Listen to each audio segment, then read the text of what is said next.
Hebrews chapter 8 talks about the establishment of the new covenant. And this is not a brand new covenant. This covenant was promised in the Old Testament. In fact, he quotes from Jeremiah 31, the promise of a new covenant. God made a covenant with Israel at Mount Sinai, but he promises that one day Israel had broken that covenant. One day God would reestablish a new covenant. And that new covenant wouldn't have the law written on tablets of stone. It would have the law written on our hearts.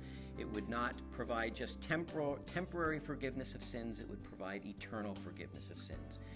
You wouldn't need a mediator to go through the priest. You would know God. All God's people would know God through the Messiah, through Jesus Christ. So the promise of the new covenant in Jeremiah 31 has come to fulfillment, and that's what the author is arguing. And with that promise of fulfillment, God's salvation is now not just for Israel, but is going forth to all nations everywhere.